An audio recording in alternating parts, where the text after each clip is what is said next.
Eu quero saudar a todos os nossos irmãos com a paz do Senhor Jesus. Nós estamos retornando mais um programa Momento da Doutrina.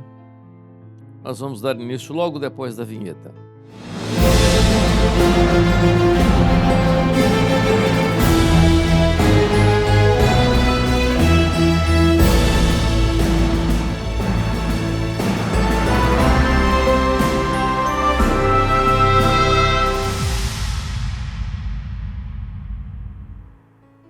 Irmãos, nos dois primeiros programas, nos dois primeiros episódios, nós conversamos mostrando a doutrina e de onde ela provém. A doutrina para nós que provém da palavra. Na própria vinheta vocês viram, repetindo aqui, os 3 pontos mais importantes na doutrina bíblica, na doutrina da igreja. E nós estamos abordando nesse início desses nossos programas, nós estamos abordando o terceiro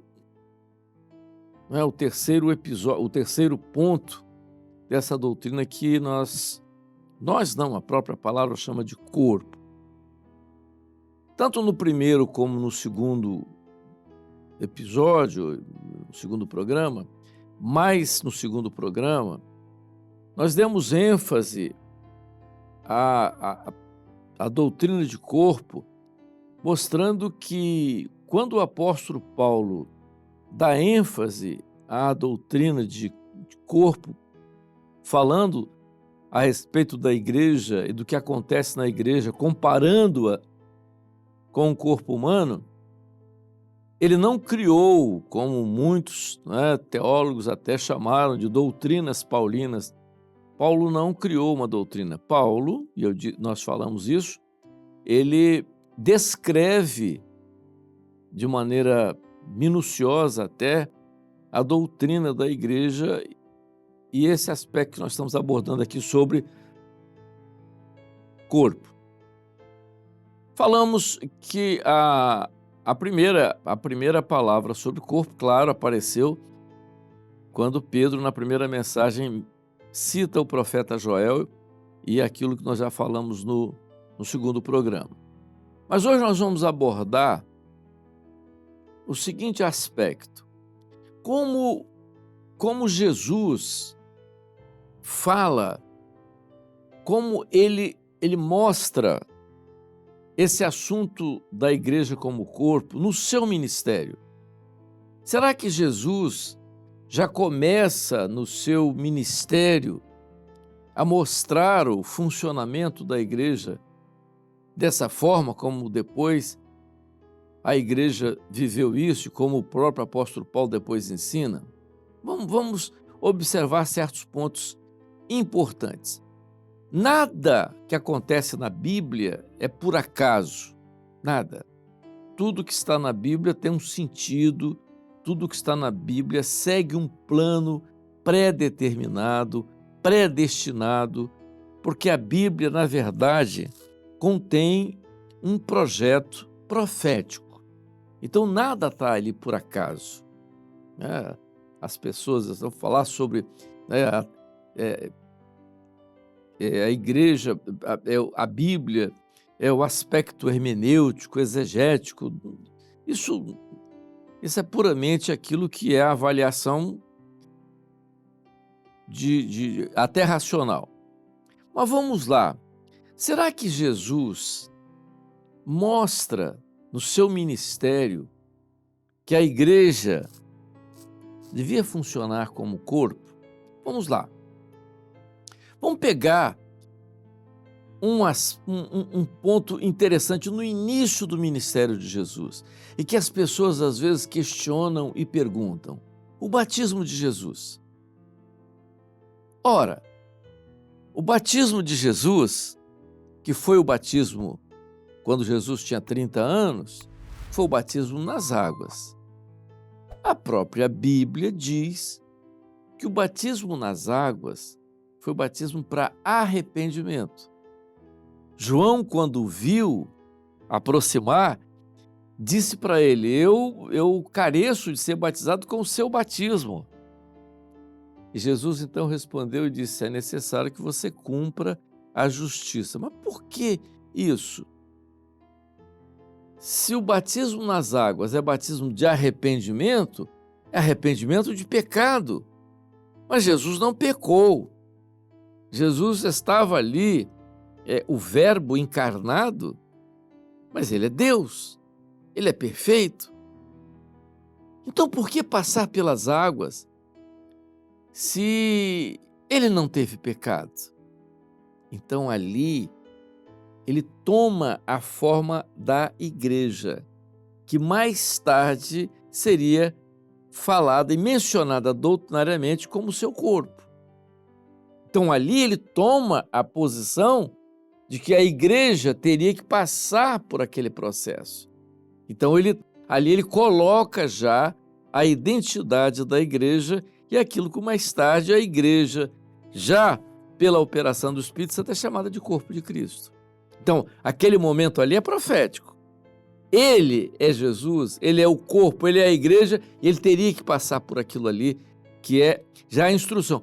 Porque todos os evangelhos, na verdade, são a descrição da base da igreja.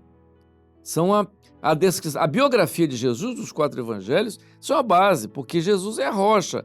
E o Espírito Santo, ele começaria uma construção sobre todo esse projeto colocado ali. Isso é uma linha e que pode ser assim, ela está de forma subentendida, mas ela é clara. Outro ponto muito interessante, e também alguns questionam, vamos pegar a tentação de Jesus, depois dos 40 dias do deserto, de jejum, não é? Quem apareceu ali naquele momento para prová-lo? O adversário.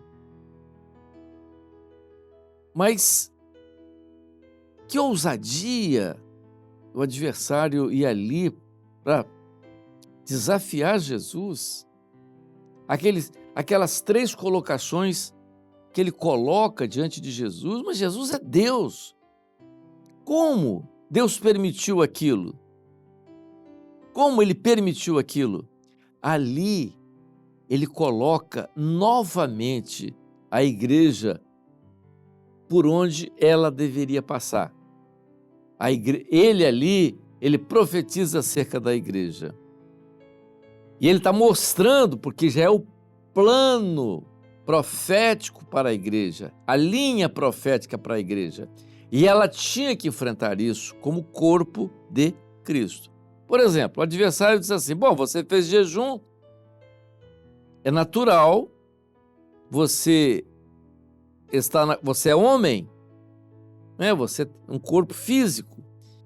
E naquilo que é físico, você tem uma necessidade, fome, sede. Então você tem que... Agora não tem nada aqui para oferecer isso para você. Como que tá? Manda que essas pedras se transformem em pão. O que o adversário fez ali? Jesus está dando uma lição para a igreja de quê? Razão. Todo evangelho, e o evangelho é o projeto para a igreja, nós estamos falando de doutrina para a igreja, é num projeto, e a igreja, ela não pode viver, ela não pode existir em função de razão. Ali era claro, razão. Você está 40 dias sem comer, em jejum, você tem fome e sede. Às vezes, é isso que às vezes acontece com o homem na vida espiritual, no evangelho. É uma grande prova. Bom, isso é uma necessidade sua, humana, física.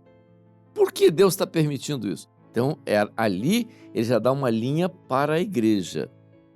Não só de pão vive o homem. Então ele está se reportando para aquilo que seria a igreja. Então ele já faz uma aplicação daquilo para a igreja. Ele continua dizendo o seguinte: olha, você é Deus. Aí ele faz uma coisa, o adversário faz uma coisa que é muito importante como ensino. O adversário cita a palavra. Olha, lança-te daqui, está escrito na Bíblia, aos teus anjos darás ordem. O adversário citou a palavra.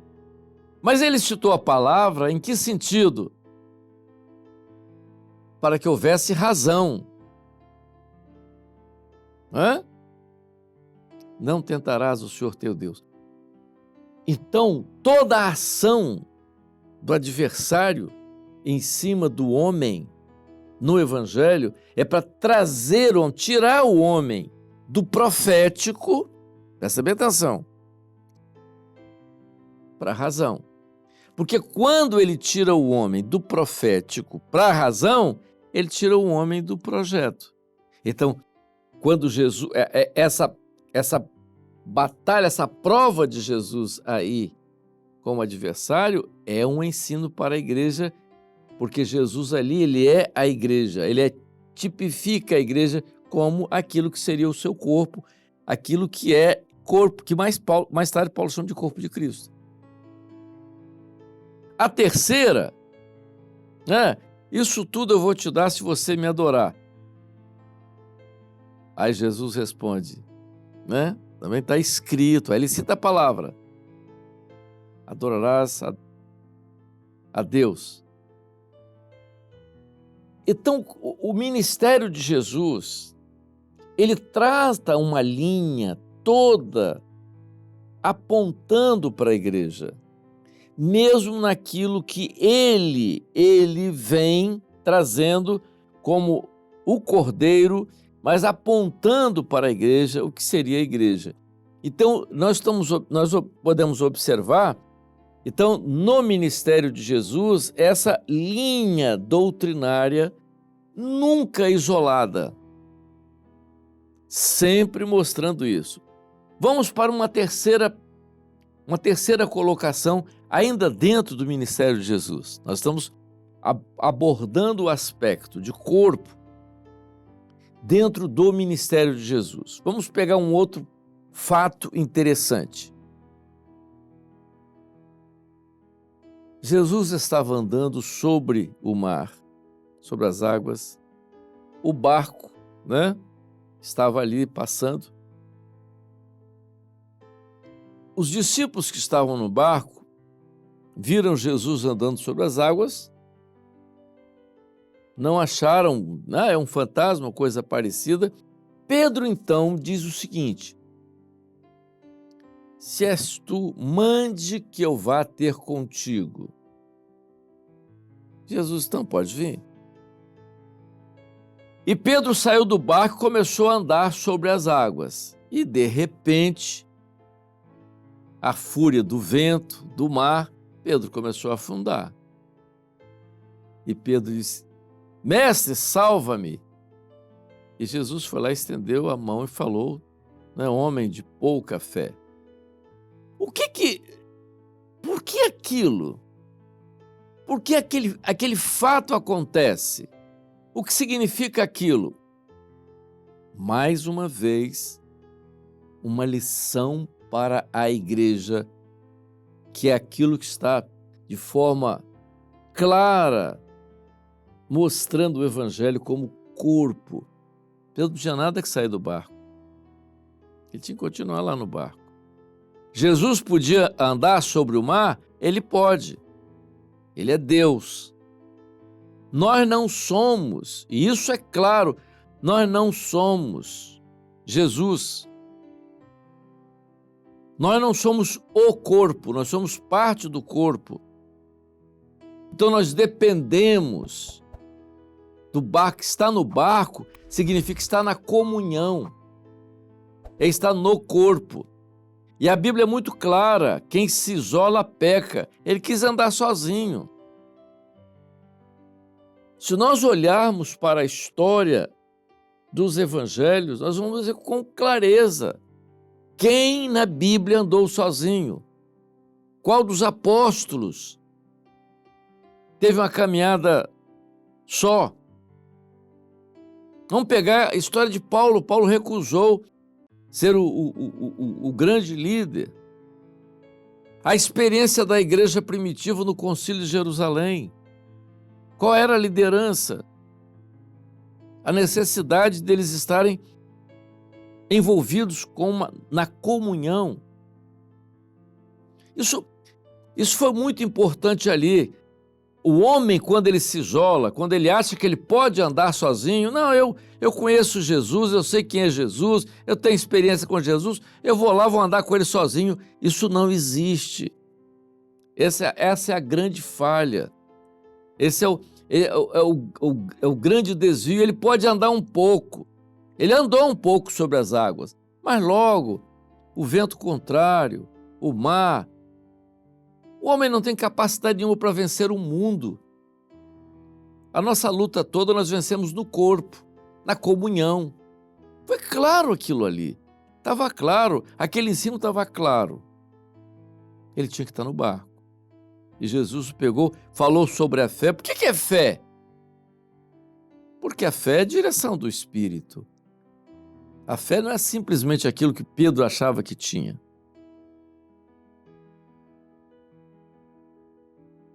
E depois, o momento importante do ministério de Jesus, que é o momento da ceia. Repetindo, então ele traz o seu ministério todo e vai conduzindo o ensino da igreja, mostrando que o evangelho não é de forma individual. Não existem lideranças individuais, existem servos. Existem funções. Em momento algum, a evidência de alguém sozinho, mas os apóstolos eles tinham as suas funções. Quer dizer, Deus usava de maneira diferente. Tanto é que o ministério de Pedro era diferente do de Paulo. Mas foram úteis? Foram. Então, quando na ceia, Jesus, então, chama os seus apóstolos, reúne-os, faz aquela reunião com eles para a última ceia antes da sua morte. Quando ele, na comemoração da Páscoa, que era Páscoa para os judeus, mas ele transforma em ceia, que era o momento da comunhão, por isso os cristãos depois chamaram aquilo de comunhão. Por que comunhão? Porque Jesus transforma tudo aquilo ali em dois elementos fundamentais: corpo, pão e vinho, corpo e sangue. Então, quando ele estabelece o novo pacto dentro do seu ministério, porque todo o ministério de Jesus ele caminha nesse sentido, o novo pacto, porque era aquilo que Deus havia falado a respeito do profeta Jeremias, lá no capítulo 33. Então, quando ele leva para o novo pacto, ele leva para pão e vinho, corpo e sangue. Então, dentro do ministério de Jesus, aquilo que nós estamos falando hoje, é evidenciar aí toda a linha doutrinária e profética do ministério de Jesus que aponta para a igreja funcionando como corpo. Então, ele toma, como eu disse no início, a figura de corpo no batismo, quando ele diz assim, é necessário, né? João diz assim, eu preciso ser batizado com o seu batismo. Não, mas é necessário cumprir a justiça. É a igreja, ali ele é a igreja. A forma da igreja ele toma ali para mostrar o projeto que estaria estabelecido assim. O momento da prova, da tentação, no deserto, ele mostra como a igreja seria aprovada. A igreja seria aprovada também nesses três aspectos, né? tentando levá-la, o adversário tentando levá-la para a razão, porque se levá-la para a razão, tira do profético, tira do mistério, do segredo. E é isso que nós pregamos. A experiência de Pedro, quando quer andar sozinho, o homem não anda sozinho, e o Evangelho mostra com clareza isso. O homem não pode andar sozinho. Se ele andar sozinho, ele pode andar um certo espaço de tempo, mas ele não vai afundar. Isso acontece com qualquer um e vai acontecer com qualquer um de nós. Não tem pessoas aqui especiais. Existem servos. Me lembro de uma palavra que o pastor Gedeuti dizia lá no início da obra. Nós não somos insubstituíveis, nós somos úteis. Há uma utilidade. Cada um é usado dentro da sua função que o Espírito Santo concedeu, que o Espírito Santo colocou, mas não é de forma individual, como aconteceu com Pedro. Não adianta se isolar, ele pode andar um pouquinho, mas o vento e o mar vão destruí-lo, vão envolvê-lo, não vai ter jeito. E Jesus culmina com tudo isso com a ceia, quando ele fala de pão e vinho. Então ele encerra o seu ministério falando: esse pão é o meu corpo, que é partido e dado a cada um de vocês. Ele pegou o pão e partiu e deu um pedaço para cada um. No final, aonde estava o pão? O pão estava com os 12. Eles juntos formavam o pão, o corpo. Da mesma forma, o vinho. O que é o vinho? O sangue. E é o sangue e o corpo. Então, trazendo para aquilo que ele estava dizendo, era o seguinte: a partir de agora, vocês são um corpo e o meu espírito vai operar nesse corpo. E se o espírito operar nesse corpo, eu vou continuar sendo cabeça. Porque ele havia dito lá atrás: o mundo não me verá mais, mas vós me vereis, porque eu vivo e vós vivereis. De que forma nós podemos identificar que Jesus está vivo? Pela operação do Espírito Santo na vida da igreja como o corpo de Cristo. Amém, irmãos? Nós vamos continuar novamente com esse assunto. E na próxima, eu quero já deixar aqui, vocês vão vendo isso, mandem as suas observações, os seus comentários. Mas na próxima, eu quero conversar com vocês sobre corpo depois do terceiro dia.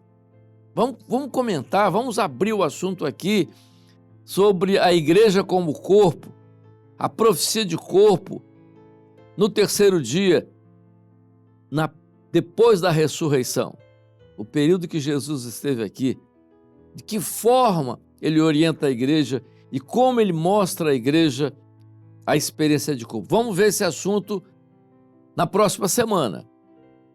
A paz do Senhor a todos.